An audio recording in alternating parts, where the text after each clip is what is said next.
Hello, my sleepless friend. Welcome back to Ancient Sleep. I am the sleepless historian.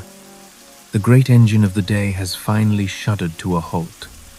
The world has turned its vast, planetary shoulder to the sun, and the heavy, velvet curtain of night has fallen. With it comes a quiet that is both oceanic in its scope and as intimate as a secret whispered in your ear. You have carried the weight of the waking world for long enough. The ceaseless noise of living, the tyrannical demands of the ticking clock, the relentless digital river of information that floods the mind until it breaks its banks, all of that belongs to a time that has already dissolved into the past. Here, in this sanctuary we have carved out together from the edge of the night. There is no urgency. There is no destination that requires you to run. There is only the slow, rhythmic tide of your own breathing, the expansion and contraction of your lungs drawing in the cool, clean air, and the steady, quiet drum of a heart that is gradually slowing its frantic pace to match the majestic rotation of the earth. Let your eyes drift closed, not with force, but with the gentle, inevitable resignation of a leaf finally detaching from its branch to spiral downward through the still air. Become aware of the surface beneath you. It is solid, unwavering, an anchor in the physical world capable of holding your entire weight without the slightest effort. You do not need to hold yourself up any longer. The muscles in your jaw, where the day's unspoken words are stored, the tension knotted tightly in your shoulders, a mantle of responsibility, the clenched, residual grip of your hands, let it all soften. Let it all dissolve, melting away like a frost pattern on a warm window pane. We are deliberately leaving the modern world behind. We are walking away from the cities that never sleep, away from the cold, blue light of screens that mimic the day, and stepping into a shadow that is as ancient and profound as the planet itself. Tonight, we journey to a place where the earth has opened its own veins to reveal a secret beauty, hidden deep within its stony heart. We are going to a place where the silence is not an emptiness, but a presence, heavy with the weight of memory, a place where the wind is the only musician, playing a mournful, hollow symphony through canyons of blood-red stone. Visualize, if you will, that you are standing at the edge of a great, silent expanse. The air here is entirely different. It is crystalline and thin, carrying a profound dryness that seems to draw the moisture from your skin and offer it to the thirsty night. It is the air of the high desert, crisp and cold beneath a sky so profoundly dark it looks like spilled ink on black velvet. Above you, the stars are not the faint, distant points of light you see from a city. They are fierce, diamond-hard lanterns suspended in a void so clear that you can see the ghostly dust lanes of the Milky Way, stretching across the celestial dome like a bridge woven from smoke and myth. There is no moon to soften the view tonight. The ground beneath your feet is uneven, a mixture of hard-packed earth and loose, drifting sand that shifts with a soft, whispering sigh each time you move. You find yourself walking towards a great shadow. Ahead, the landscape rears up, a jagged wall that devours the stars. These are the mountains of the Shera Range, stark silhouettes that look like the teeth of some colossal, sleeping beast. But we are not climbing. We are descending. The path leads ever downward, into a fissure in the earth, a narrow tear in the crust of the world known as the Sick. Step into the gorge. Immediately, the temperature plummets. The stored heat of the day has long since radiated back into the void, leaving the stone cold to the touch. The walls of the canyon rise up on either side of you, soaring hundreds of feet into the air, leaning inward as if they are sharing ancient secrets just above your head. The vast, open sky is now reduced to a narrow, winding ribbon of indigo, a jagged scar of starlight that serves as your only guide. There is a new feeling here. Safety. The open desert is exposed, vulnerable to the wind and the indifferent gaze of the heavens. But here, in the belly of the mountain, you are held. You are embraced by millions of tons of sandstone, cradled by the earth itself. Reach out your hand into the darkness. Let your fingertips graze the surface of the cliff face. It is not smooth like polished marble, nor is it sharp and jagged like granite. It feels like ancient sandpaper, coarse and granular, yet strangely soft, as if the rock itself is slowly dissolving back into the dust from which it was born. This is sandstone, the solidified remnants of primordial dunes that blew across a forgotten world long before the first human lung ever drew a breath. The stone feels dry, breathless, and intensely solid. If there were light, you would see the colors that have made this place a legend. They call it the Rose City, but that is far too simple a name for the spectrum trapped within these walls. By day, this stone bleeds with color deep rust red, burned orange, streaks of bruised purple, impossible bands of sulfur yellow, and delicate veins of chalky white. But now, in the dark, under the faint, ghostly illumination of the distant stars, the colors are muted into 1,000 shades of gray and deep charcoal. And yet, you can feel the redness. You can feel the iron oxide, the very rust of the earth, vibrating as a low hum in the silence. It creates a warmth in the mind, a feeling of being surrounded by the blood and bone of the planet. Walk deeper. The path winds like a serpent. In some places, the ground is paved with ancient flagstones, worn impossibly smooth by the passage of countless camels, horses, and the bare feet of thousands who walked this way long before you were ever born. In other places, the paving stones have shattered or been swallowed by the shifting sands, and your feet sink softly into the fine, cool dust. The sound of your walking is the only thing that punctuates the quiet. Asterisk crunch. Crunch. Asterisk. The rhythm is hypnotic. A slow metronome counting down the moments until sleep finally takes you. The wind here does not howl.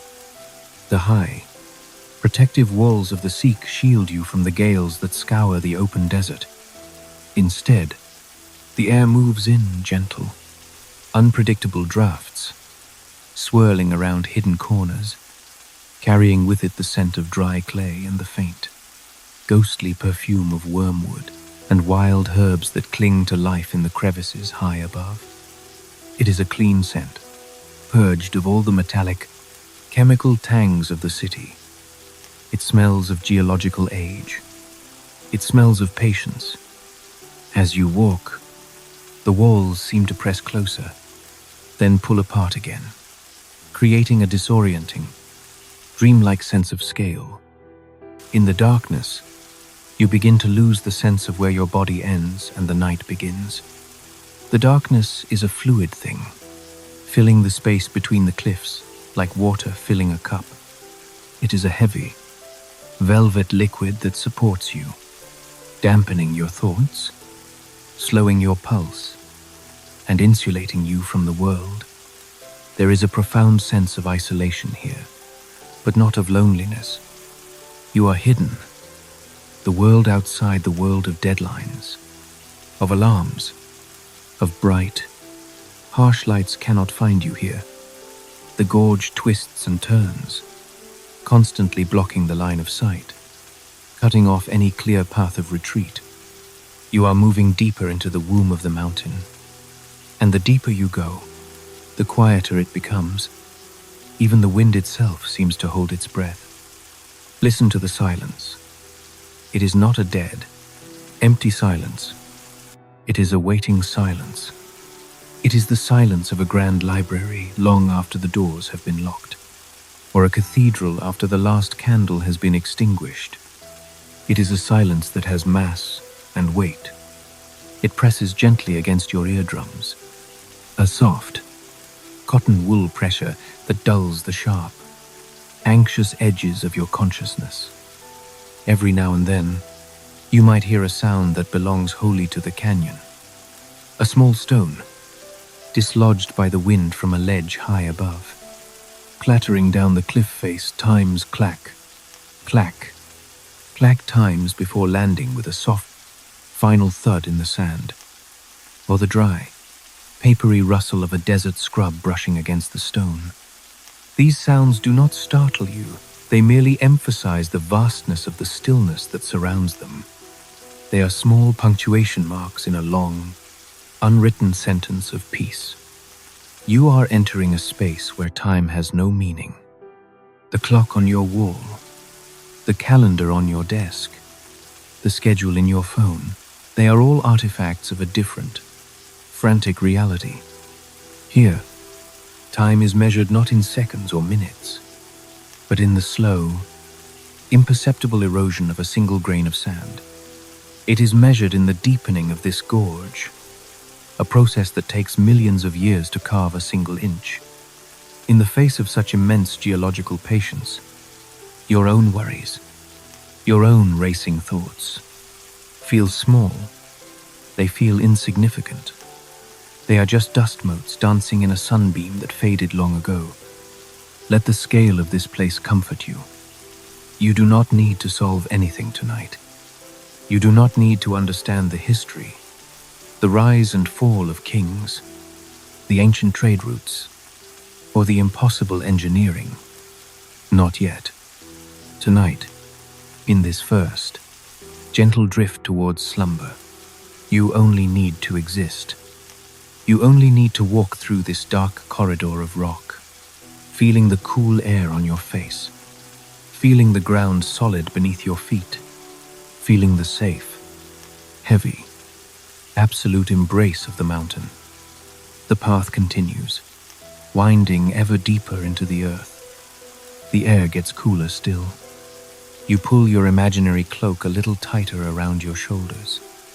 The rhythm of your breathing aligns with the whispering drafts of the canyon. Asterisk. Inhale, exhale, asterisk. The darkness is a blanket. The stone is a pillow. The canyon is a cradle. We are approaching the heart of the mystery, but we are not there yet. We are suspended in the transition, in the liminal space between the known world and the hidden city. This is the induction. This is the slowing down. This is the moment where the eyes stop looking outward and begin to look inward, into the velvety blackness where dreams are born. You are safe here. The walls are high. The shadows are deep. The sleepless historian is with you, guiding you through the dark, holding the lantern so you do not have to.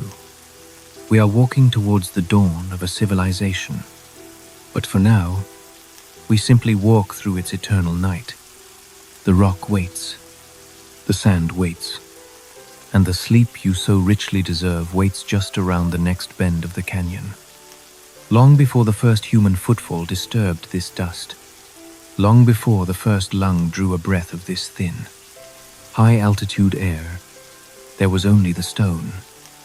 And before the stone, there was only the water.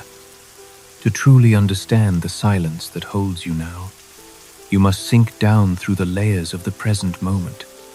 You must allow yourself to drift beneath the surface of your own life, past the noise of the last hour, the last year, the last century.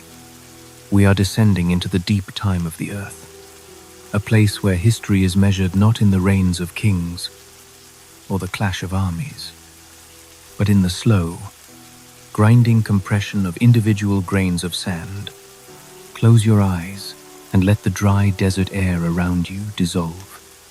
In its place, feel a heaviness, a crushing, silent weight of salt and liquid. This entire world, this vast expanse of red rock and arid canyon, was once the floor of a primordial ocean.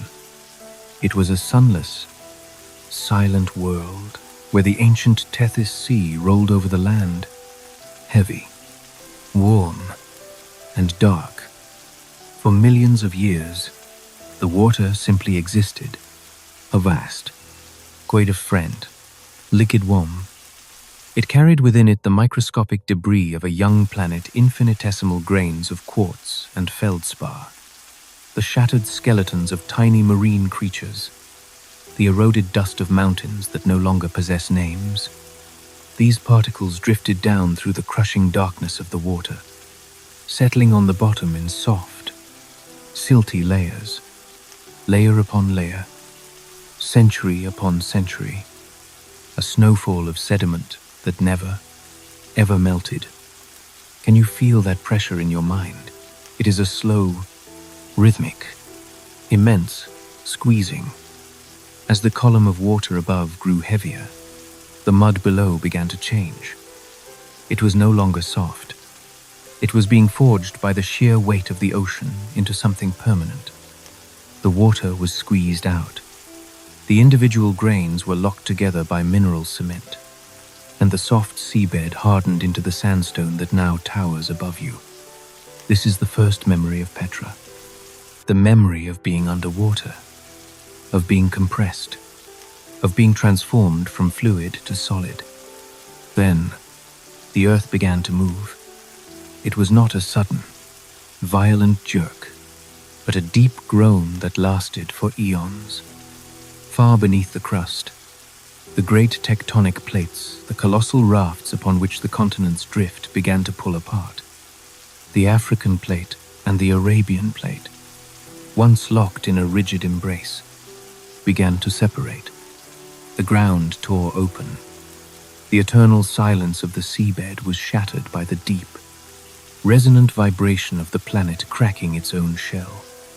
If you had been there, watching from a safe distance in the void of time, you would have seen the land rise up from the water, shaking off the ocean like a leviathan shaking off rain. The water retreated, hissing and boiling as it fled back to the depths, leaving behind a wet, naked landscape of hardening rock. The Jordan Rift Valley was born a great scar running down the flank of the earth, a deep trench where the Dead Sea now sits, the lowest point on the face of the planet. But here, in the mountains of Edom, the land was pushed violently upward.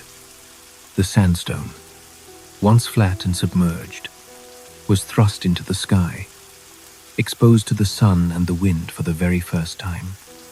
The rock was raw. It was a blank canvas, waiting for the elements to begin their art. And what a canvas it was! The chemistry of this stone is a story written in color. As the primordial water evaporated and the rock dried, the minerals trapped within its pores began to react with the oxygen in the air. Manganese, copper, the elemental building blocks of the universe, hidden inside each grain of sand. Consider the iron. When iron meets oxygen, it rusts. It bleeds. The deep, rich red of the canyon walls, the color that seems to glow from within when the sun strikes. It is simply the earth rusting over millions of years. It is a slow-motion oxidation, a chemical fire that burns without heat or flame. Then there are the other colors. The manganese seeped through the porous rock like ink through blotting paper, creating dramatic streaks of black and bruised purple. The copper left behind subtle stains of green and blue. The pure quartz sand remained a blinding, chalky white. These minerals did not mix evenly. They settled in bands, in swirls, in intricate, flowing patterns known as Liesegang rings. Run your imaginary hand over the wall again. Feel its texture. It is not uniform. There are harder veins of rock that stand out like ribs, and softer veins that have crumbled away, leaving hollows and graceful curves. The stone itself is a frozen fluid, a geological snapshot of the way the minerals flowed and settled while the rock was still dreaming of being mud. But the geology of Petra is not just about formation. It is about destruction. It is about the violence of water acting upon the stubbornness of stone. After the ocean left, the rain came. But in this harsh new climate, the rain did not fall gently. It fell in furious torrents, flash floods, sudden, violent bursts of water that gathered on the high plateaus and sought the path of least resistance down to the lowlands. The water had no path, so it made one. It found the hairline cracks in the sandstone. It found the weak points, the tectonic faults, the microscopic fractures that the great continental rift had left behind. Listen to the sound of that ancient water. It is a roar in the darkness, a churning, grinding machine. The floodwaters carried rocks and boulders with them, using them as hammers and chisels to smash against the bedrock. With every flood, it carved deeper and deeper, cutting through the mountain like a hot wire through wax. This is how the Seek was formed. It was not built by human hands. It was not dug by shovels. It was eroded into existence. This narrow, winding gorge that leads into the hidden city is a monument to the power of persistence. For hundreds of thousands of years, the water rushed through this crack, smoothing the walls, polishing the curves, deepening the floor until the sky was almost lost from view. The water was a sculptor that worked in darkness and fury. It rounded the sharp edges into sensuous curves. It created mysterious overhangs and deep alcoves. It carved the rock into shapes that look almost organic, like the interior of a giant lung or the chambers of a colossal heart. And then, the climate shifted again. The torrential rains became less frequent. The roar of the water faded to a whisper. And then, finally, into silence. The Seek was left empty, a dry riverbed waiting for a new kind of life to flow through it. Now, only the wind remained. The wind is a softer tool, but it is relentless. It carries the finest grains of sand, acting as a gentle, polishing cloth that never stops moving. Day after day, century after century, the wind blew through the canyons, caressing the stone, softening the violent work of the floods. It sculpted the elephant rocks, the strange, bulbous formations that dot the landscape. It honeycombed the cliff faces with millions of tiny holes, making the rock look like a terrestrial sponge. The sound of the wind here is different from anywhere else, because the rock is porous, full of holes and chambers. The wind sings. It passes through a needle-eye opening in the stone and creates a low, mournful whistle. It rushes over the sharp edge of a precipice and creates a hollow moan. Stand in the center of this geological amphitheater. The history of the earth is stacked around you in vertical layers. At your feet, the oldest sandstone, the hard, white Cambrian rock that forms the foundation. Above that, the red Ordovician sandstone, softer, richer in iron, and far easier to carve. And capping the highest peaks, the hard limestone that acts as a protective shield, preventing the softer stone below from being washed away entirely.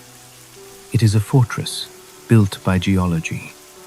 The mountains circle a central basin, creating a natural bowl, utterly hidden from the outside world. To enter, one must pass through the narrow, secret slit of the Seek. To leave, one must climb the rugged, unforgiving cliffs. It is a place designed by the earth itself to be a secret. For a very long time, there was nothing here but the slow, silent interaction of these elements. The sun baked the rock by day, causing it to expand. The frost froze the rock by night, causing it to contract. Asterisk, expand, contract.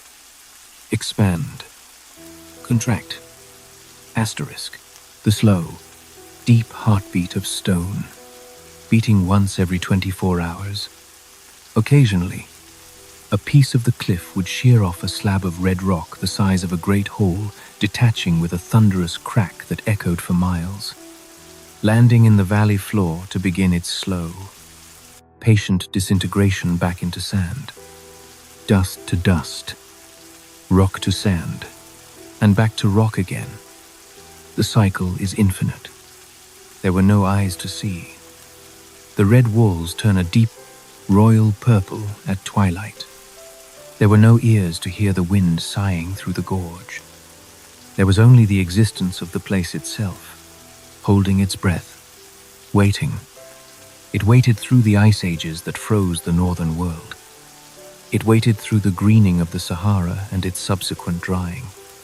It waited while species evolved, flourished, and vanished into time. The Petra Basin was a stage set for a play that had not yet been written. The columns were already there, hidden inside the uncarved cliffs. The temples were already there, sleeping in the geometry of the mountains.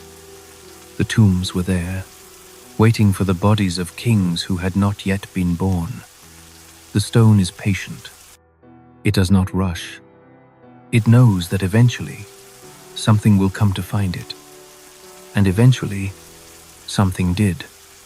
Soft, biological things. Fragile creatures made of water and bone, wrapped in skin that burns in the sun and freezes in the wind. They came from the south and the east, wandering across the harsh plateau, looking for water, looking for shelter, looking for a place where the mountains might protect them from the vast, indifferent sky. They did not conquer the stone. You cannot conquer something that has survived the tearing of continents and the memory of oceans.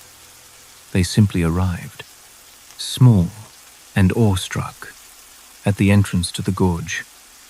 The silence of geology was about to be broken by the sound of a human voice.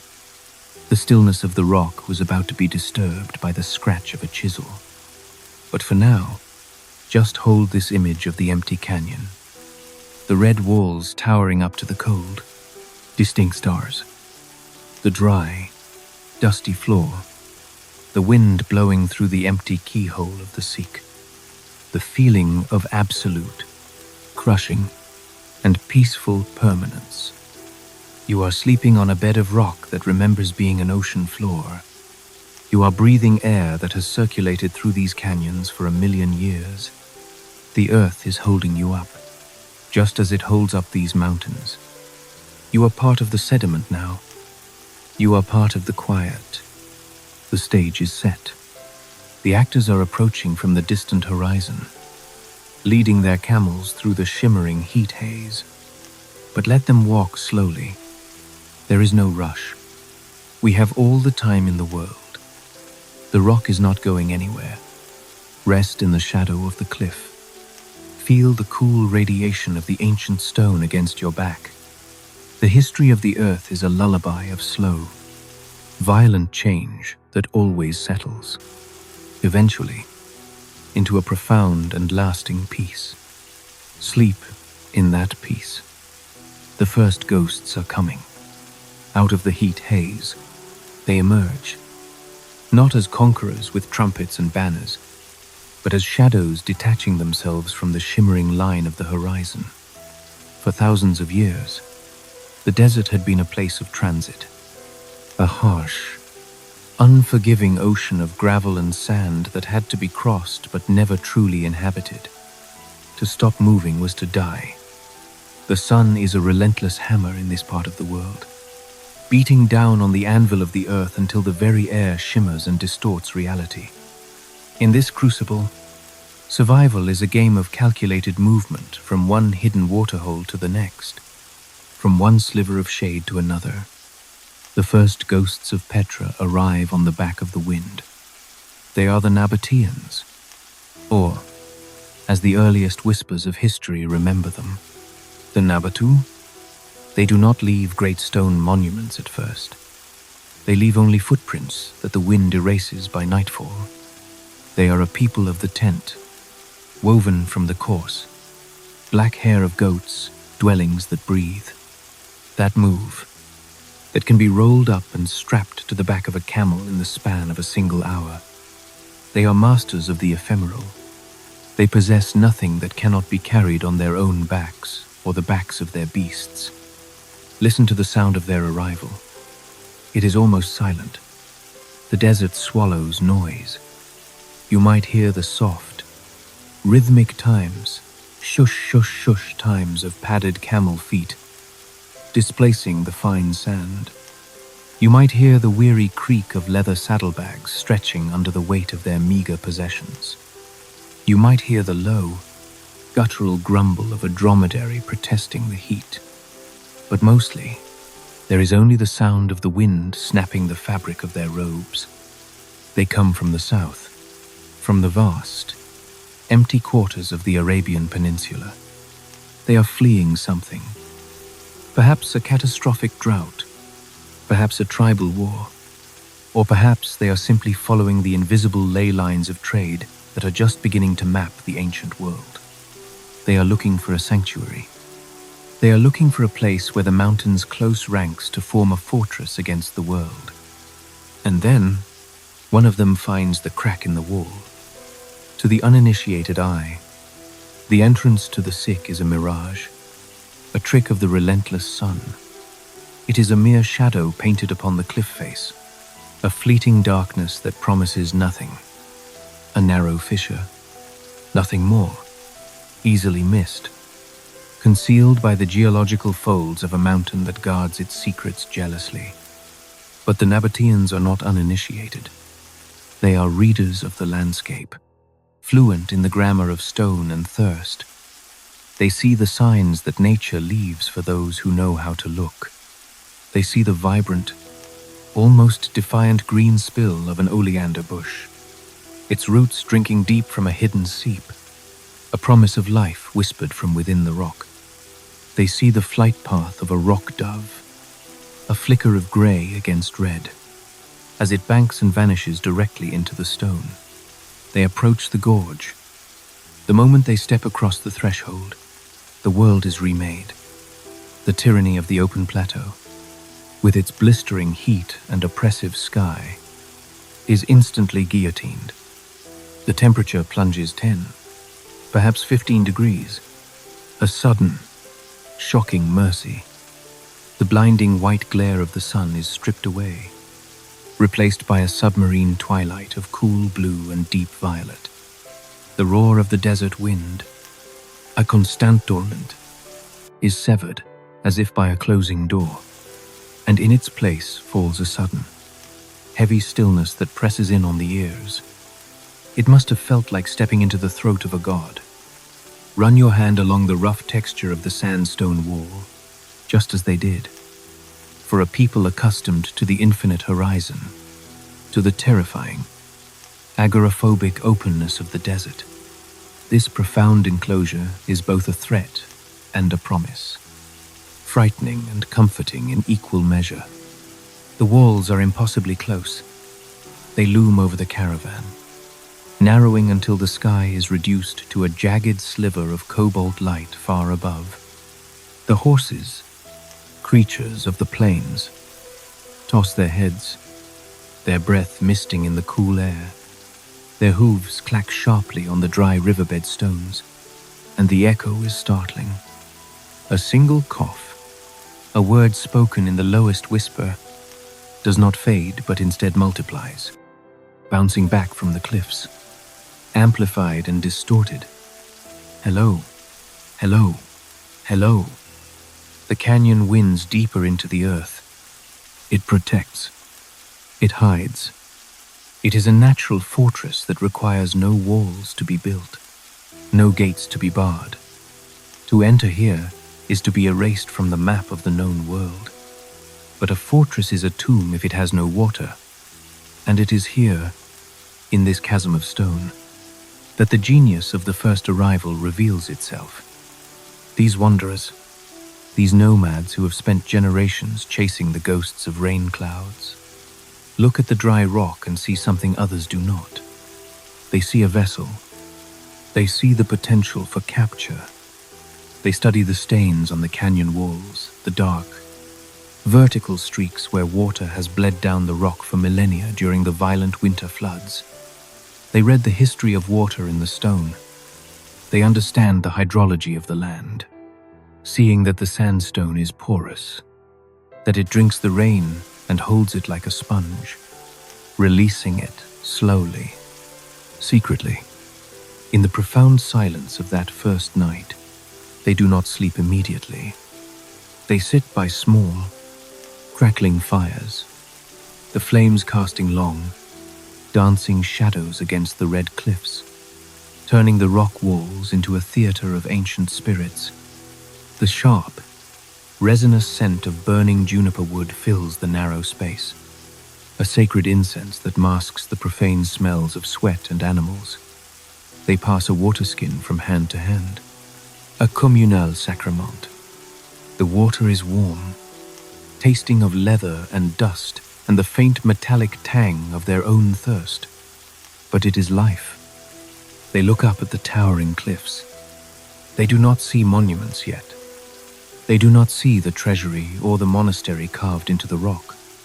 Those are dreams for a distant, unimaginable future. What they see tonight are god blocks. The Nabataeans worship the stone itself.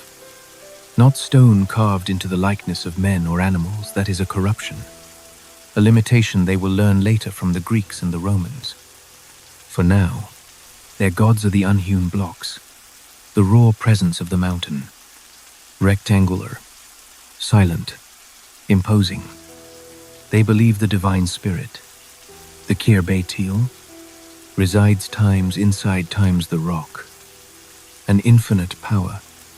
To carve a face onto it would be an act of supreme arrogance, an attempt to trap the limitless inside a crude human mask. So they leave the rocks alone. They worship the perfect square. They worship the jagged mountain peak. They worship the profound, waiting silence. Watch them as they begin to settle. The transition is not an event. It is a slow geological process. It happens over seasons, over generations. At first, they pitch their black goat hair tents inside the canyon, creating a fragile city of fabric within the permanent city of stone. The smoke from their cooking fires licks at the ceilings of the overhanging caves, leaving the first faint human stains. They are still poised to run. They are still merely guests in the house of the mountain, but the stone seduces them. It begins with the caves. The soft sandstone yields easily. A man with a simple bronze pick can scrape away at the rock to create a shelf for a water jug, a niche for an oil lamp, a hollow to shield a child from the wind. They begin to enlarge the natural fissures, squaring off the entrances, giving them the dignity of a doorway. They discover that the cave remains cool in the searing summer and holds warmth through the bitter winter nights. It is better than the tent. It does not tear in the wind. It does not rot in the sun. It is a piece of the mountain itself. The psychology of the tribe begins to shift, to petrify. The horizon is no longer the destination. The destination is here. The nomadic circle, the endless cycle of wandering, is broken. The linear arrow of history finds its target. They begin to bury their dead here.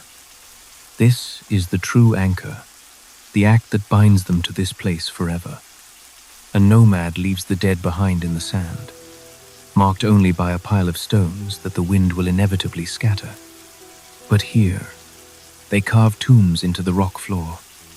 They place the bodies of their fathers and mothers' times into times the stone, sealing them in. The ancestors are no longer behind them on the trail. They are beneath their feet. They are inside the walls that shelter them. The city becomes a necropolis, a city of the honored dead that the living inhabit, and the ground itself is consecrated by memory. This land, This Rakmu, as they call it, the multicolored one, is claiming them. Feel the texture of their daily life in this early period. It is hard. It is gritty. The fine red sand gets into everything: the food, the water, the hair, the bedding. But there is a burgeoning sense of ownership, of mastery. They control the water. They control the pass. Caravans from the south, trudging through the hostile desert, begin to hear rumors, whispers of a safe passage through the mountains, a hidden place where fresh water can be bought, not begged for, where camels can be rested without fear of bandits. The incense trade, that golden river of aromatic resins, is beginning to flow. Frankincense from Oman, myrrh from Yemen, spices from India. These precious cargoes, destined for the temples of Egypt and the palaces of Rome, must now pass through the hands of the Nabataeans. The very smell of the canyon begins to change. It no longer smells only of goat, dust, and juniper smoke. Faintly, imperceptibly at first, the air begins to carry a new scent. The perfume of wealth, the sweet, heavy aroma of burning frankincense, tested by a trader, drifts from a cave mouth. It clings to the porous rock walls. It is the smell of gods, and it is the smell of money. But tonight, let us stay with the fierce simplicity of the beginning. Before the gold, before the columns, before the grandeur. Imagine standing on a high ledge, looking down into the basin of Petra at night during this first era. There are no grand facades illuminated by celestial light. There is only the deep, velvet darkness of the bowl, punctured by the orange glow of 100 small campfires. The fires flicker like a constellation of fallen stars. You can hear the low murmur of voices carrying up the canyon walls, intimate and clear in the still air, a language that is a precursor to Arabic, guttural and rhythmic, a mother soothing a crying child, a quiet dispute over a goat, the tuning of a rababa, a simple stringed instrument, its melancholy note vibrating through the bones of the valley. They are safe. The Shera Mountains stand guard around them, a ring of jagged teeth biting into the starry sky. The narrow Sikh is a choked throat that will not let an army pass.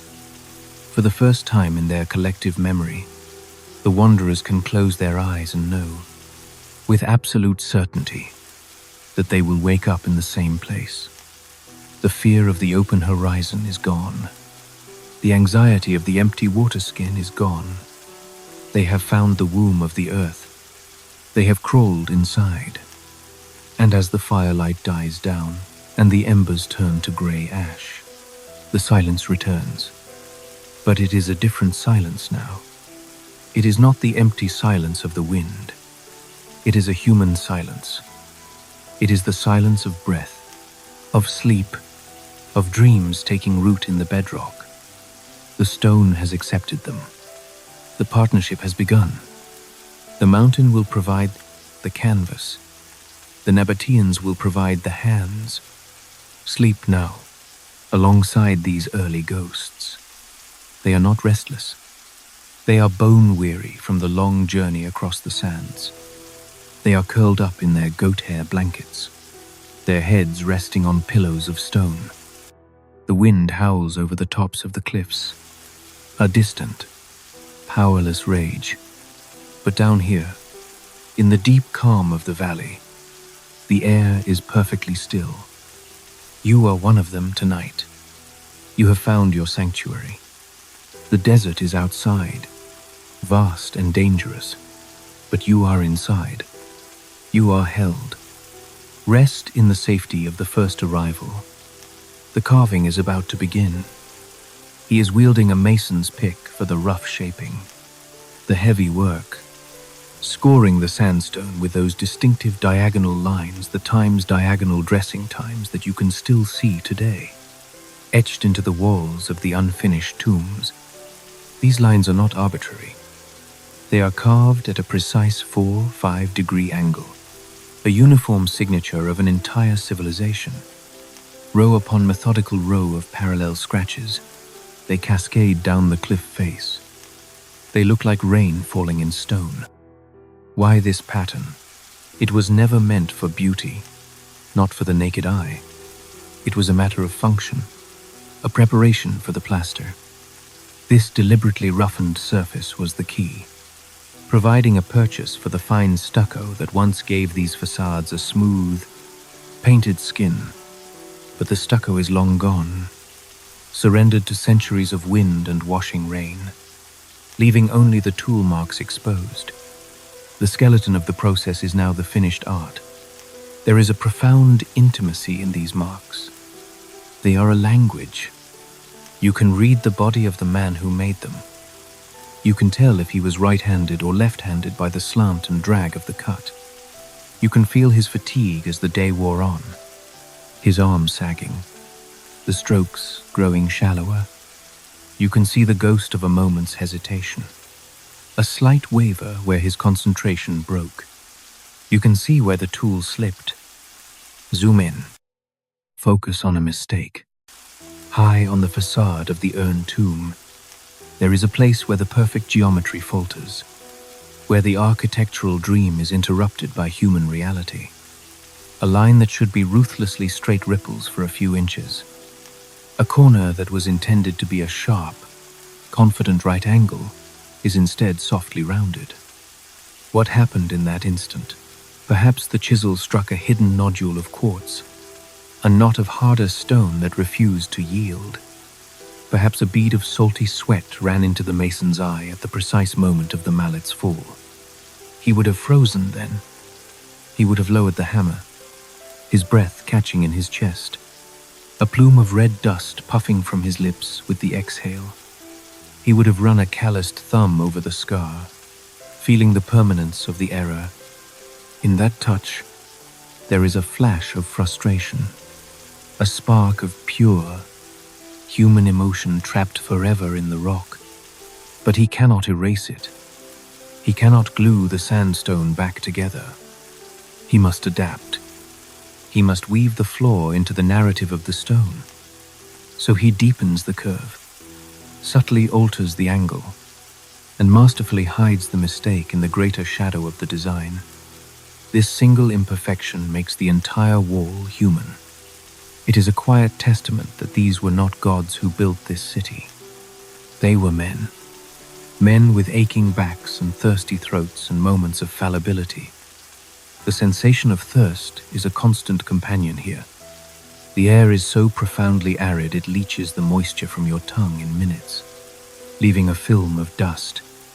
Nearby, a water skin hangs from a wooden peg driven into a fissure in the rock face. It sways gently in the thermal updraft. The water inside is lukewarm, but when the mason finally stops to drink, tilting his head back to the relentless sun, the liquid feels like life itself pouring down his throat. He wipes his mouth with the back of his dusty hand, leaving a clean streak of skin through the grime. He looks out over the valley. From this high ledge, the people below are just specks of movement. The lumbering camels are ants. He is alone with the mountain, suspended between the earth and the sky. There is a profound silence at this altitude. A silence broken only by the thin whistle of the wind past his ears and the distant, almost musical times. Tink, tink, times of other masons working on other cliffs. Miles away, they call to each other sometimes, their voices stretched and distorted by the canyon. Echoes that carry no distinct words, only the comforting affirmation of presence. He is carving a space for the dead, but he has never been more fiercely, vibrantly alive. Focus on the texture of the debris beneath his feet. The floor of his narrow ledge is a carpet of stone chips sharp, angular fragments that crunch under the leather of his sandals. And finer still is the sand, the red-gold powder that gets everywhere. It settles in the folds of his tunic. It drifts into his ears and the corners of his eyes. It is a constant, gentle exfoliation, a reminder that this world is forever breaking down and being remade. The very act of creating Petra was an act of removal. To birth the treasury, they had to excavate and discard thousands of tons of rock. Where did it all go? It fell. It cascaded down the cliff face in controlled, deliberate slides, a thundering waterfall of rubble. The sound of the falling stone would have been deafening. A stark, violent contrast to the quiet, intimate times, tap, tap, tap times of the chisel that caused it. But now, the thunder has passed. All that remains is the deep, resonant silence of the finished form. As the sun bleeds across the western sky, the mason packs his tools. He carefully wraps his bronze chisel in a scrap of worn leather to protect its precious, sharpened edge. He begins his descent, not by any staircase, but by a series of precarious handholds and footholds cut directly into the rock, moving with the fluid, unnerving agility of a mountain goat. He leaves his mark behind, not a signature they rarely sign their work, but something more fundamental, the pure energy of his labor. The stone has absorbed the percussive force of his blows. It has absorbed the warmth from his hands. When you touch the cool, smooth wall of the Sikh, or the massive, polished column of the great temple, you are not just touching stone, you are touching that stored energy. You are, in a very real sense, shaking hands with the ghost of the mason. The stone is still here, the hand is long gone, but the connection remains. The friction of the tool against the rock generated heat. That heat dissipated into the desert air 2,000 years ago. But in the strange physics of memory, in this moment, it is still warm. Feel the exhaustion settle into your own arms now. A good exhaustion. The heavy, pleasant ache of muscles that have performed their task and are now ready for release. The tension in your shoulders dissolves. The grip of your hand relaxes. The imaginary mallet falls from your grasp and vanishes into mist before it ever hits the ground. Your hands are empty now. They are clean, but they remember the weight. The dust settles. A cool evening wind whispers through the canyon, blowing the loose grains away, cleaning the work for the night. The facade stands revealed, a little deeper, a little more defined than it was at dawn. The mountains are heavy, but the hands that shaped them were patient. And patience is the truest, most enduring form of strength. Rest your hands. Let them lie still and heavy at your sides. The work is done for today. The stone is sleeping, and you are safe in the shadow of what was built. Come in now, away from the cold stone. Leave the dust of the mason's ledge behind you. Let the metallic echo of the chisel fade completely into the immense silence of the canyon. The sun has finally dipped below the western ridges, and the chill of the high desert is beginning to descend upon the valley floor, a coolness as sharp and sudden as a blade. But you are not out there in the wind. You are crossing a threshold. We are moving from the hardness of the exterior to the softness of the interior.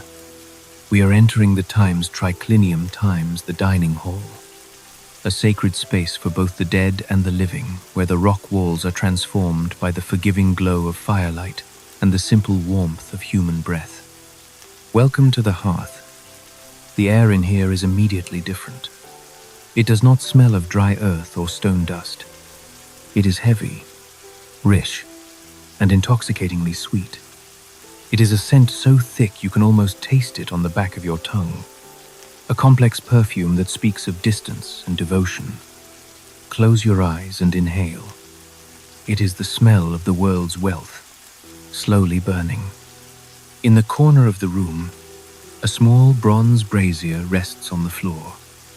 Inside, nestled on a bed of glowing charcoal, a single, perfect tear of resin is melting. It is frankincense. Watch it bubble and hiss softly, releasing a languid plume of white smoke that curls toward the soot-blackened ceiling.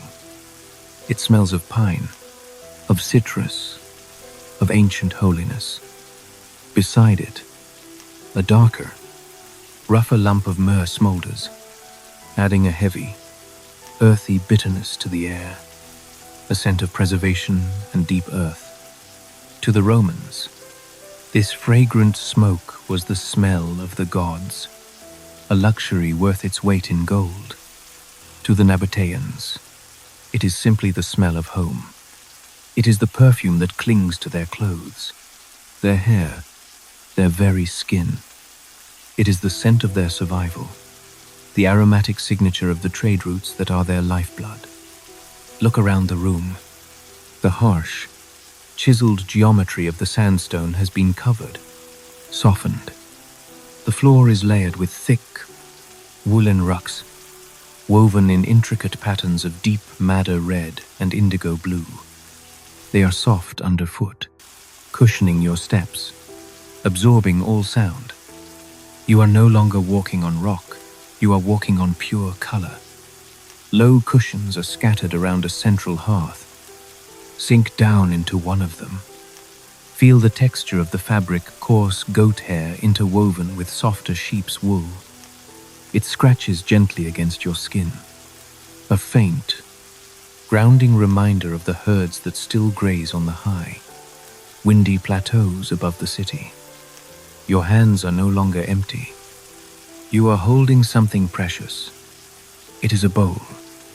But this is not the heavy, crude pottery of a primitive people. This is a miracle of clay. Hold it up to the flickering light of an oil lamp. It is the famous Nabataean eggshell ware.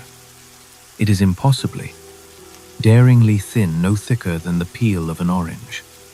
Perhaps only a millimeter or two of fired earth standing between your fingers and the air.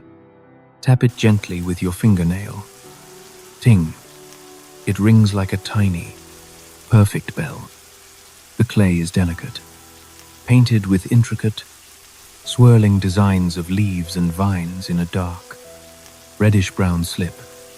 How strange that a people who carved mountains, creating the heaviest, most monumental architecture on earth, also perfected the most fragile pottery in history. It is a paradox of heavy and light, of the eternal and the ephemeral. The bowl feels weightless in your hand, its surface warm from the contents inside. And what is inside? Food is the oldest comfort. Here, in the absolute safety of the rock, the primal fear of starvation vanishes. Here, in the middle of a vast wasteland, there is a feast. Imagine the taste of a date, brought up from the lush groves of the Araba Valley. It is sticky, dark, and wrinkled from the sun. When you bite into it, the texture is dense and chewy, dissolving on your tongue into a burst of intense, caramelized sugar. It tastes of pure, concentrated sunlight. It is energy condensed into fruit. Beside the dates, there is bread, flat, round loaves baked on hot stones, still dusted with ash and fragrant with sesame seeds. Tear a piece off. It is still warm from the fire. The crust cracks softly, revealing a steaming, pillowy interior. Dip it into a small bowl of olive oil, a vibrant green, peppery, and pressed from the ancient trees that cling tenaciously to the man-made terraces above the city. The oil coats your lips, rich and impossibly smooth. And there is wine. Yes, even in this desert, there is wine. The Nabataeans were not just traders. They were ingenious farmers who coaxed grapevines out of the dry, unforgiving soil. They carved massive wine presses directly into the bedrock, stomping the grapes under the open sky. The wine in your cup is dark, almost black in the dim light. It is strong and spiced with resin to preserve it on long journeys. It warms your throat as it goes down, a slow, spreading heat that radiates through your stomach, loosening the knot of tension you have carried all day. Listen to the sounds of this room. It is a sanctuary of small, intimate noises. The fire in the center of the room does not roar, it whispers. It is fed with the dried branches of juniper and wormwood, which snap and pop occasionally times crack, hiss times, sending a brief shower of tiny sparks up into the darkness. The light dances on the walls, a living thing, making the stone seem to breathe, expanding and contracting with the restless shadows. There is the sound of pouring liquid. Glug, glug, glug. Water, the most precious substance of all. In the corner stands a large ceramic jar, its porous surface cool and damp to the touch. This is the water cooler of the ancient world. The slow evaporation through the unglazed clay keeps the water inside shockingly cold, even in the blistering heat of summer. Listen as water is ladled into a cup. The sound is wet and heavy. It is the sound of life itself. Drink. The water tastes of minerals, of the deep limestone aquifer and the sandstone channels it flowed through to get here. It is clean. It has traveled for miles through the terracotta pipes we saw earlier, protected from the sun, shielded from the dust, arriving here, in this room, for you. To drink freely and without fear in the desert is the ultimate luxury. It is a quiet, profound display of mastery over a hostile world. Every single drop on your tongue is a victory over the sun. The atmosphere in this room is one of profound, unbreachable safety. Outside, the wind might be howling through the seek, scouring the cliffs with sand. Outside, the hyenas might be laughing their chilling laugh in the dark. Outside, the great empires of Rome and Parthia might be sharpening their swords and eyeing these trade routes. But in here, the walls are thick. The door is barred. The fire is lit. You are surrounded by the evidence of a life not just survived, but well lived. Touch the fabrics again. There are silks here, too. Smooth, cool, slippery to the touch. A fabric that has traveled all the way from China, passed from hand to hand across thousands of miles of the Silk Road, to end up here, draped elegantly over a rough-hewn wooden stool. Run your fingers over it. It feels like water that has been woven into cloth. There are spices stored in clay jars, peppercorns, that are hard and wrinkled like tiny black stones, smelling of heat and immense distance. There are cinnamon sticks, rolled like delicate scrolls of bark, smelling of warmth and sweetness. This small room is a museum of the known world, gathered into a cave. But the focus is not on the commerce, it is on the comfort. It is on the feeling of being in, of being sheltered, of being held. The concept of home times is always intensified when the world outside is hostile. The hearth becomes a magnetic center, the gravitational core of the family. You can hear the low murmur of their voices, a soft, rhythmic cadence of storytelling in a language you don't understand but whose melody is universal. They are not talking of business now. They are telling the old stories of the patterns of the stars, of the ancestors who watch from the nearby tombs, of the jinns who live in the strangely shaped rocks. The voices are melodious, lulling. They ask nothing of you. You are a guest. In the unwritten law of the desert, the guest is sacred. You are under their protection for 3 days and 3 nights, even if you were their sworn enemy. But you are not an enemy. You are a friend who has walked a long way and has finally come home. Feel the pleasant heaviness settle in your limbs. The food has filled your stomach. The wine has softened the edges of your mind. The warmth of the fire is seeping deep into your bones, displacing the residual chill of history. The shadows on the wall are friendly ghosts. They sway and bow as the flames flicker and dance. The scent of the frankincense acts as a gentle sedative, calming the nervous system, slowing the heart rate. You are safe. The rock above you is a roof that will never leak. The rock below you is a floor that will never shake.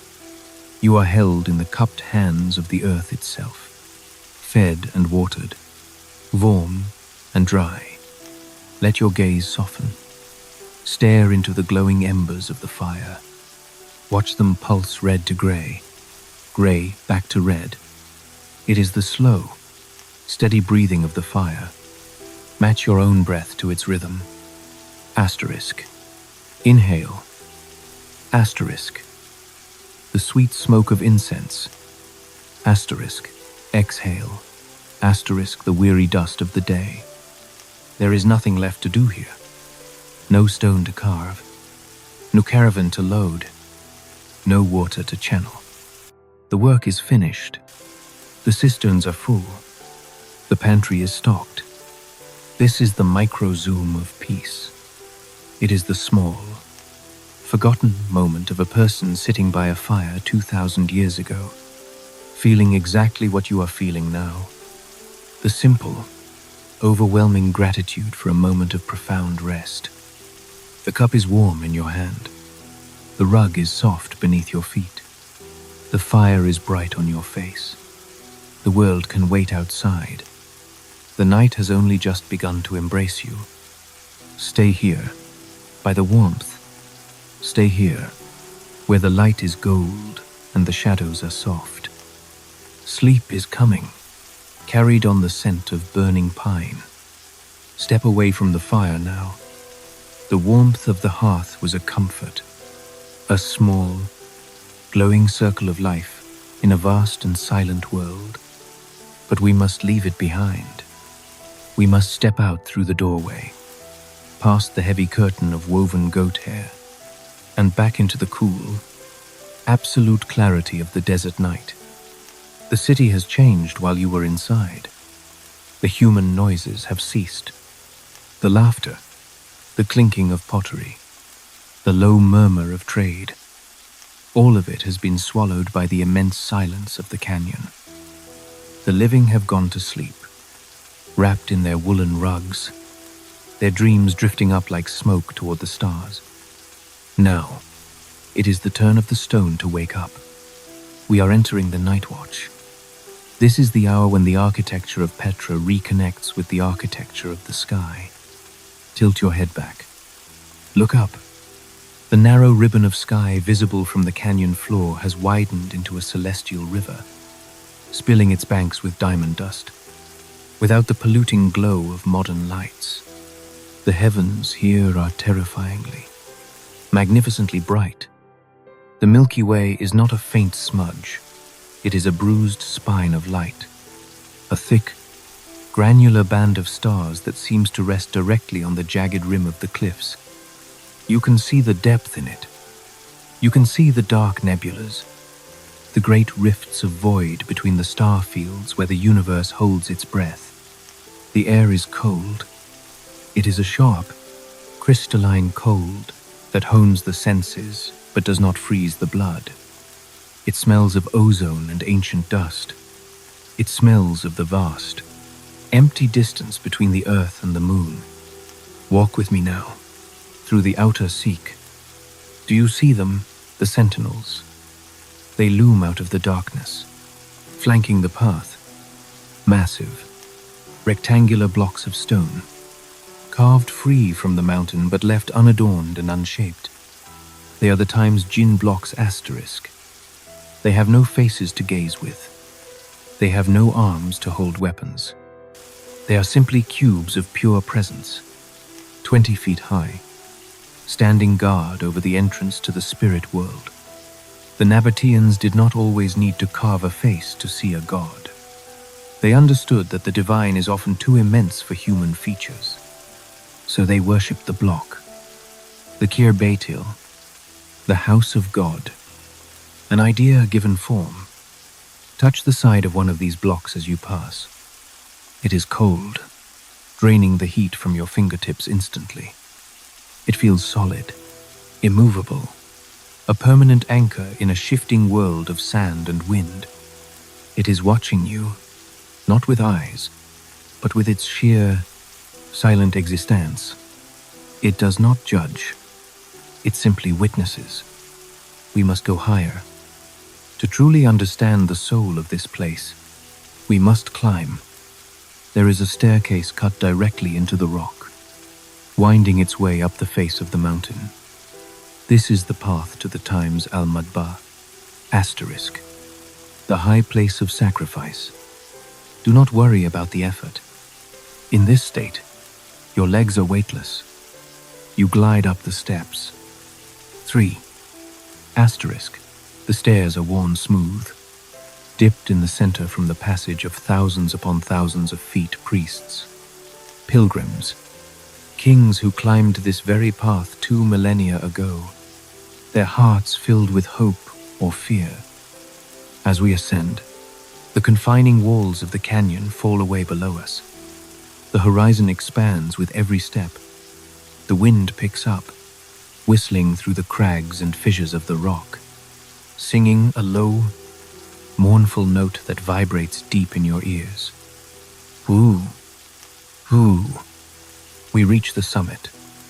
The world opens up into an immensity that steals your breath. Below you, the city of Petra is a deep bowl of shadows. You can see the faint, ghostly outlines of the great temple, the dark slash of the colonnaded street, the gaping black voids of the royal tombs. But up here, you are level with the surrounding peaks. You are standing on a flattened plateau, an altar carved not times on times the mountain, but times from times the summit of the mountain itself. This is the domain of times, Dushara asterisk, the lord of the mountain. He is the god of the rock itself, the unshakable strength of the stone that holds you up. And beside him in the heavens reigns times Al-Uzza asterisk, the mightiest, the goddess of the evening star, Venus, who hangs like a brilliant lamp in the west. Look at the ground beneath your feet. Even here, on the roof of the world, the geometry is precise. There is a rectangular courtyard sunk into the rock. There are benches carved for an unseen congregation. There is an altar, and beside it, a circular basin cut for water, or perhaps for blood. But tonight, there is no blood. There is only rainwater, collected in the hollow of the stone, reflecting the river of stars above like a perfect, dark mirror. The silence up here is absolute. It is a vacuum that pulls all trivial thoughts from your mind. The wind tears at your clothes, but the sound is swallowed by the vastness of the space. You feel small. You feel like a single speck of dust on the shoulder of a sleeping giant. But this smallness is not frightening. It is liberating. Your earthly problems, your anxieties, your endless lists of things to do, they cannot survive at this altitude. They are too heavy to have been carried up the stairs. The Nabataeans were master astronomers. They did not just gaze at the sky in wonder. They built their entire city to align with it, to participate in its cosmic rhythms. Consider the monastery, Adair, sleeping in the dark on a far peak across the valley. It is more than a tomb. It is a machine made of sandstone, a celestial clock. It is waiting.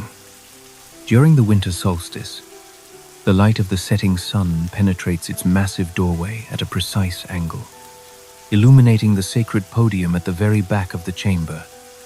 The entire city is a clockwork of gods and shadows. The shadow of a particular mountain peak falls upon a specific tomb at a specific hour of a specific day. The light of a guiding star aligns perfectly with a sacred obelisk. The stone of the earth and the light of the sky are locked in a slow, eternal, mechanical dance. You are standing in the center of a celestial observatory. The order of the universe is not just observed here. It is etched into the very blueprint of the city. The orientation of the tombs, the angle of the sacred ways, they are all pointing to something. They are pointing to the immense, beautiful, and predictable logic of the cosmos. Look across the valley to the western cliffs. The royal tombs are there, the urn tomb, the silk tomb, the palace tomb. By day, they are a riot of swirling, geological color. By night, they are transformed into walls of grey lace, impossibly intricate and ghostly against the blackness. These are not places of fear. To the people who built them, these were not dark, damp graves. They were houses of eternity. They were dining rooms for the soul. Magnificent facades designed to invite the living to come and feast with their ancestors, to bridge the gap between worlds. Imagine the spirits of the old kings sitting in the grand doorways of their tombs, looking out over the city they built. They are not restless. They have no unfinished business. They have simply become part of the geology. Their bones have long since turned to dust, and that dust has settled into the cracks of the floor, becoming one with the mountain itself. There is a deep and profound peace in this necropolis. It is the peace of ultimate acceptance. The stone accepts the body. The night accepts the day. The silence accepts all sound. Turn your face to the wind. It is a dry wind, sweeping in from the empty wastes of the Arabian desert. It carries no moisture, only the clean, sharp scent of sage and ancient stone. It dries the sweat on your forehead. It cleanses you. You are the night watchman now. You are the only soul awake in the sleeping city of stone. Walk to the edge of the high place. Look down one last time. The fires in the valley have burned down to faint, pulsing embers. The city is truly asleep. The treasury is hidden deep within the fold of the Sikh, guarding its secrets in the dark. The endless rows of tombs are silent, their doorways like open mouths, slowly breathing the cool night air. You come to a profound realization. This place has no need of you. It does not require your gaze to affirm its existence. It was here for eons before the first human thought flickered into being, and it will remain for eons after your memory has dissolved back into the elements. This absolute indifference is a strange and wonderful comfort. It is a liberation. The immense pressure to matter, to hold things together, to leave a mark, simply evaporates into the cool desert air. You do not have to carry the weight of the world on your shoulders. The mountains are already doing it for you. Gravity is doing it for you. The silent, wheeling stars are doing it for you. Let the feeling of the night watch settle deep into your chest, a sensation of quiet expansion. Your breath slows and deepens, finding the rhythm of the wind sighing through the canyons. Your heart becomes steady, matching the ancient, unmoving pulse of the rock. The old gods of Petra are not demanding. They do not clamor for sacrifice or praise. They are simply present. They are the uncarved block of stone. They are the distant, burning star. They are the silence that holds everything else. And within that immense silence, you discover a deep, resonant safety. You are being watched over not by a deity, but by the mountain itself. The night is long. The stars are slow. There is nothing to fear in the dark. The dark is just a soft blanket pulled over the eyes of the world. Pull it over yours. Rest in the high and quiet place. The sun does not stop its journey, but the quality of the light begins to change. We have stood in the high places of sacrifice, watching the constellations perform their eternal clockwork. We have walked these colonnaded streets when their stones were polished and new, echoing with the commerce of 100 nations. But time is a form of friction. It is a slow, relentless abrasion that wears away the sharp edges of the world. Now, we must witness the softening. We must watch the slow, graceful surrender of a city back to the silence from which it was born. This is not a story of fire and conquest. There were no great armies storming the gates of the Sikh, no barbarian hordes setting torches to the libraries. The end of Petra was a quieter affair. It was a long, slow exhalation held over centuries. It was the sound of a heavy door closing in a distant room, a sound so faint you might question if you heard it, but a sound that is, nonetheless, final. It began with a subtle shift in the winds of the world. The Romans came, not as destroyers, but as administrators. In 106 AD, the Nabataean Kingdom was peacefully absorbed into the Roman province of Arabia Petraea. It was an annexation by ledger and law, a bureaucratic stroke of a quill in a faraway capital. The proud Nabataean kings stepped down from their thrones.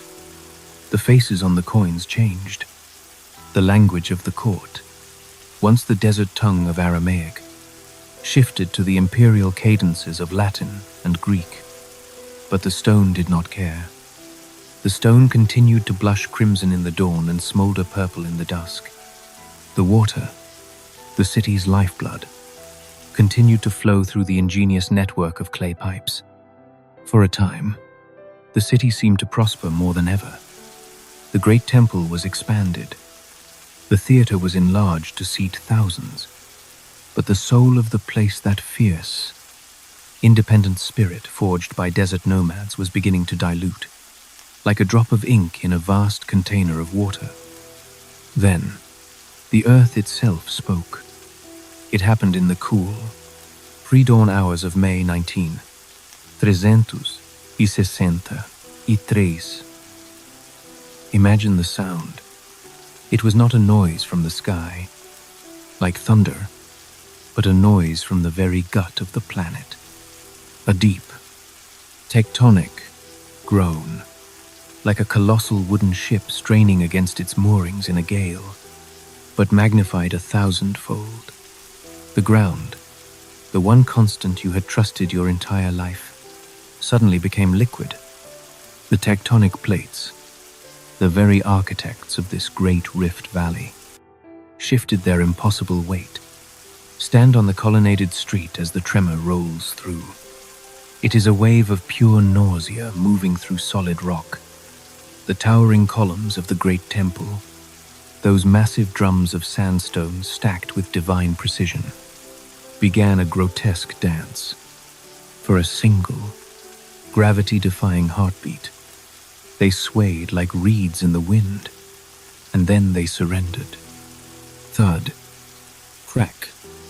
The sound of their fall was not sharp, but a dull, heavy impact that shook the dust of ages from the cliff faces. The great limestone capitals, carved with intricate floral designs, shattered like pottery. The walls of the palace tomb developed hairline fractures that would bleed wider over the coming centuries. The city's complex hydraulic systems, its delicate veins and arteries, were severed. The clay pipes cracked. The dams breached. The water, once so cleverly tamed, began to bleed back into the thirsty earth. But do not be afraid. This was not the apocalypse. It was simply the earth reclaiming its own geometry. The dust rose in a great, choking cloud, hanging over the valley for days, turning the sun into a pale, ghostly disk. When it finally settled, the city was broken, but it was still breathing. The people rebuilt what they could. They cleared the rubble from the streets. They patched the fractured walls, but the spell had been broken. The unshakable confidence of the Golden Age had fractured along with the stone. And then, the world simply turned away. The true death of a city is rarely a single cataclysm. It is economics. Far to the north, the rival city of Palmyra was rising in prominence. Far to the west, Roman ships were mastering the monsoon winds of the Red Sea, bypassing the difficult and costly overland routes. The Incense Road, that river of gold and spice that had nourished Petra for centuries, began to dry up. The caravans stopped coming. Listen to the silence that falls upon the marketplace now. Where once there was the clamor of merchants from Gaza and Damascus, the braying of donkeys, the intoxicating scent of frankincense and myrrh, now there is only the whisper of the wind. The stone market stalls stand empty. The wooden shutters bang a soft, lonely rhythm against their frames. Dust, the patient dust of the desert, begins to accumulate in the corners of the rooms. It was a slow fade, a gradual, heartbreakingly quiet departure. Imagine a family packing their belongings. They are not fleeing in terror. There is no panic. They are simply, methodically, folding their brightly woven rugs. They wrap their delicate painted pottery in straw. They take the small icons of their household gods from the niches carved into the wall. They load the camels for the very last time. They turn and look back at the magnificent facade of their home, hewn from the living cliff. It is still beautiful. It is still grand. But it is no longer theirs. The water system is unreliable. The cisterns are often dry. The trade is gone. There is no longer a reason to stay in this desert canyon when the oasis is fading. They walk down the sick, their footsteps echoing for the last time. They pass out of the narrow, protective gorge and into the vast, open world, leaving the great stone door of their city ajar behind them. And then another family leaves, and another. Decade by decade, the population thins. The oil lamps in the windows go out, one by one. The rose-red city begins to dim. The night watchman we met earlier finds he has no one left to watch over. The priests have abandoned the high altars. The offerings of wine and grain have ceased. The Byzantine era brings a brief. Final flicker churches are built within the old temples, their floors adorned with brilliant mosaics of blue and gold tile, but it is a twilight existence. The core energy is gone. The city is tired. It wants to sleep. And finally, nature returns to collect its debt. The desert is endlessly patient. It has been waiting just outside the city gates for 1,000 years. Now, with no one left to sweep the streets, the sand begins to creep back in. It starts as a fine powder on the floors, then a drift against a doorway. Soon, a small dune is forming in a courtyard.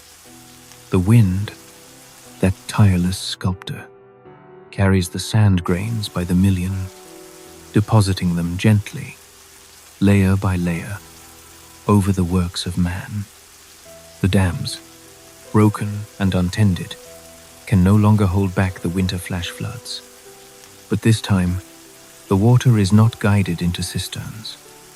It roars through the sick, a torrent of mud and debris, raising the floor level by meters with each successive flood. The elegant paving stones of the Roman street are buried. The lower steps of the treasury are swallowed. The city is being tucked in for the night. It is a gentle process. The sharp, crisp lines of the architecture are softened by the constant abrasion of the wind. The faces on the statues, the forgotten heroes, the nameless gods, the powerful kings are slowly erased. The details are sanded down until they become smooth, featureless, returning to the anonymity of the rock from which they were carved. The soft citation of decay. Lichen, the first pioneer of life, begins to grow in the shaded crevices. splashing the red rock with abstract patterns of grey, green, and yellow. The tenacious roots of wild caper plants work their way into the invisible cracks of the masonry, prying the massive stones apart with the slow, inexorable pressure of life itself. The silence deepens. It is no longer the silence of a pause between sounds. It is the absolute silence of abandonment. But there is no sadness in this. Only a great, heavy peace. The city had its glorious time in the sun. It held the water. It held the gold. It held the prayers of a generation. Now, it rests. The Bedouin shepherds, the Bedouin tribe, move into the empty tombs and caves. They do not try to rebuild the city. They simply inhabit its magnificent shell. They light small cooking fires in the grand funerary halls, their smoke blackening the ceilings with soot, adding another, more intimate layer to the story. They become the guardians of the city's long sleep. They know this place belongs to the past, and they walk softly so as not to wake the ghosts. The very name Petra fades from the maps of the world. To the cloistered scholars in Europe, it becomes a legend, a rumor of a city half as old as time, lost somewhere in the stony wilderness of Arabia. It disappears from the books. It vanishes from the conversation. It sinks into the dreamtime. Feel the profound weight of this abandonment. It is a release. The constant tension of holding up a civilization is gone. The anxiety of commerce has vanished. The stone itself can finally, truly relax. The sun rises and sets on empty streets. The moon casts long shadows of columns that now support nothing but the sky. The wind whistles through the vacant windows of the royal tombs, playing a lonely, beautiful song that no one is left to hear. This is the slow fade. It is the color gradually draining from an old photograph. It is the last, resonant note of a song vibrating in the air before it dissolves into absolute silence. You are watching the city pull the blanket of sand up to its chin. The red rock is turning to gray in the twilight of history. The details are blurring. The sharp focus of the golden age is softening into a hazy, beautiful memory. Let your own mind follow this fading. The sharp details of your day are eroding like the sandstone. The hard edges of your worries are being rounded and smoothed by the wind. The noise of your life is being buried under the soft, drifting sand of sleep. The city is empty. The gates are open, but no one enters. The water is dry. The stone is still. The fade is complete. The stage is dark. Only the silhouette remains. And in that outline, there is a profound, empty space where you can finally rest. The history has let go of its burden. You can let go, too. For centuries, the city slept. The maps of the medieval world were drawn and redrawn. Empires rose and fell like the desert tides, and the knowledge of Petra faded into a whisper. It became a rumor, a ghost story told by travelers who had never seen it. Asterisk, a rose-red city, half as old as time. Asterisk. But to the Bedouin of the desert, it was no secret. It was simply time's home asterisk. It was where their goats sought shade in the blistering heat of the day. It was where the silent ancestors watched from the dark doorways of the tombs. They guarded the secret well. For 600 years, no Western outsider set foot in the Sikh. The mountains closed their ranks around it. The desert drew a shimmering veil of heat and silence across the entrance. But secrets, like stone, eventually erode under pressure. In the late summer of 1812, a man walked out of that shimmering heat haze. He called himself Sheikh Ibrahim ibn Abdullah, a Muslim scholar from India, a man of piety on a holy pilgrimage to Cairo. He wore the flowing robes of a Bedouin. He spoke Arabic with a fluency that masked his European origins. But beneath the burnous, his name was Johann Ludwig Burckhardt, a Swiss explorer with a heart full of dangerous, insatiable curiosity. He had heard the whispers on the caravan trails. He had pieced together rumors of a hidden valley where the ruins of a magnificent lost civilization lay buried. He hired a local guide, feigning a pious desire to sacrifice a goat at the tomb of Aaron, the brother of Moses, whose small white shrine glimmers like a pearl on the highest peak of the surrounding mountains. Walk with him now. Feel the electric tension in the air. The guide is deeply suspicious. The canyon walls are closing in, narrowing until they seem to touch overhead. The sky is reduced to a thin, jagged ribbon of blue. Burckhardt walks deeper into the sick. In his time, it is darker, tighter, and more overgrown than it is today. Wild oleander bushes choke the path. Boulders, fallen from the cliffs in ancient earthquakes, block the way. The silence is heavy, broken only by the crunch of their sandals on the gravel floor. And then, the moment of revelation. It is perhaps the most famous reveal in the history of exploration. But let us strip away the clichés and feel it as he must have felt it. He turns a sharp, blind corner in the dark gorge. The walls on either side are black with shadow. And there, framed by a vertical slit of rock no wider than a man's shoulders, a rectangle of impossible light strikes the cliff face ahead. It is not just rock. It is a column, perfectly fluted. It is a capital, intricately carved with acanthus leaves. It is a classical pediment, glowing with a fierce, rosy light in the trapped sunshine. The treasury, Al-Khazneh. It emerges from the mountain face not as architecture, but as a vision. It is impossibly crisp, impossibly detailed, impossibly red against the dark, dramatic frame of the Sikh.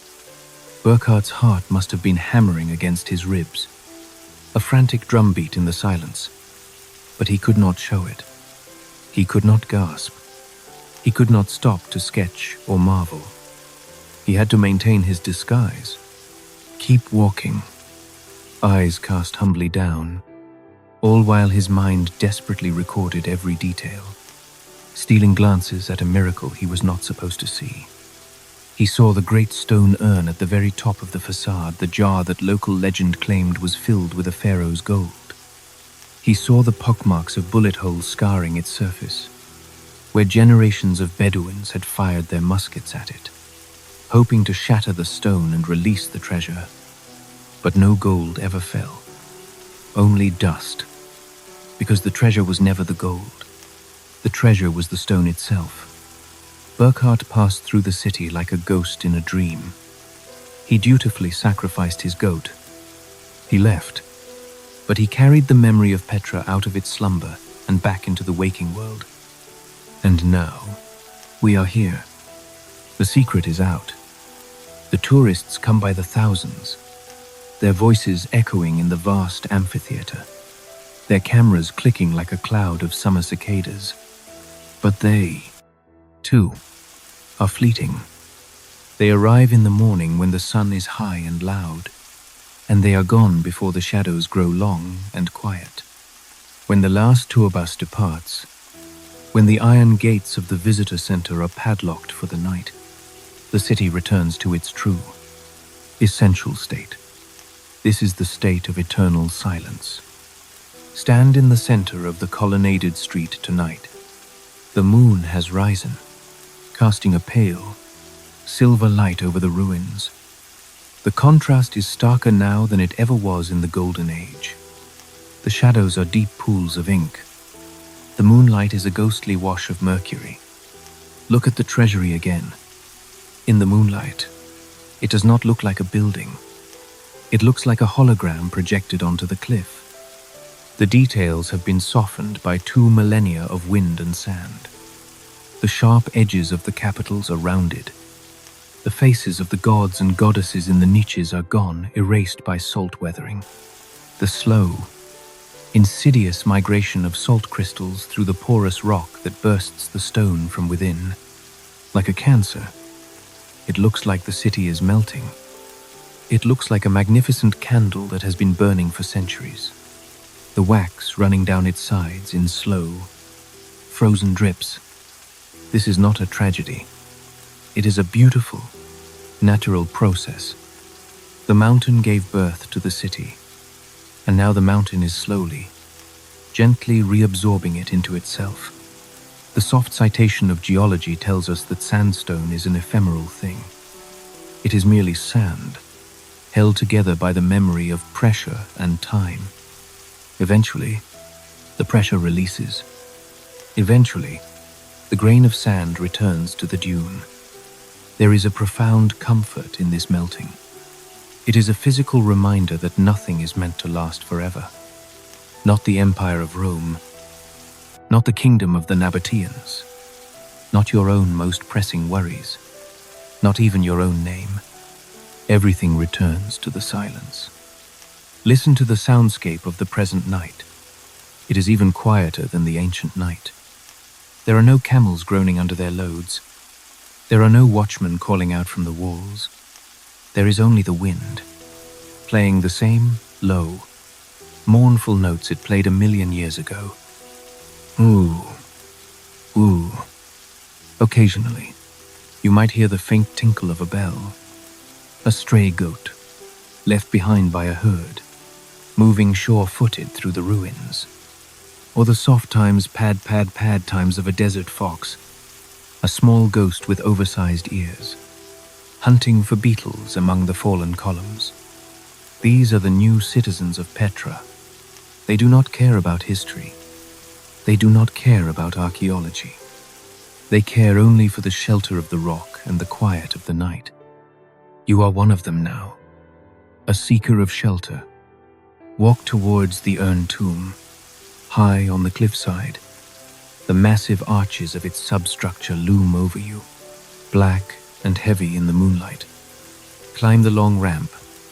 Enter the main chamber. It is vast. It is empty. The acoustics here are incredible.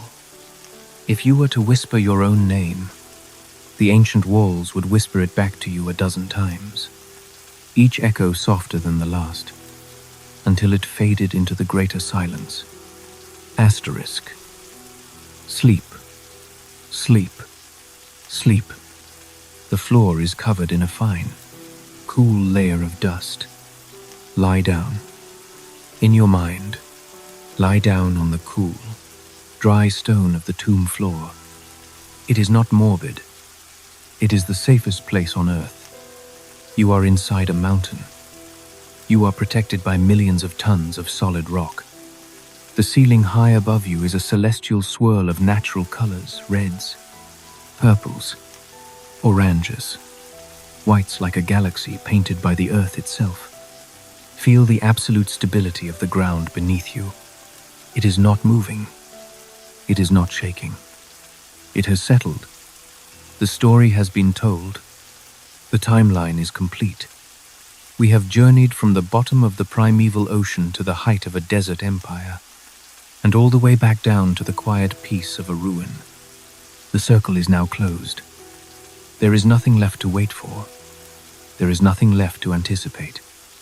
The sleepless historian is closing his heavy book. The pages are made of vellum and dust. I am blowing out the candle. Puffed. The smoke rises, smelling of old paper and melted wax. The light is gone. Now, there is only you and the stone. You are safe. The canyon walls are holding back the noisy world. The stars are watching over you, indifferent and beautiful. The wind is singing you a lullaby that has no words, only a deep and ancient rhythm. Let your breathing match the slow, patient erosion of the rock. Inhaler, asterisk peace. Exhale, asterisk urgency. Let your body become heavy as a fallen column, as heavy as a block of uncarved sandstone. You are sinking into your mattress, sinking into the earth, sinking into a deep geological sleep. The Rose City is turning to grey in the dark. The faces are gone, the names are forgotten, only the peace remains. The story has been told. You are safe. You are safe. Good night, my sleepless friend. Good night.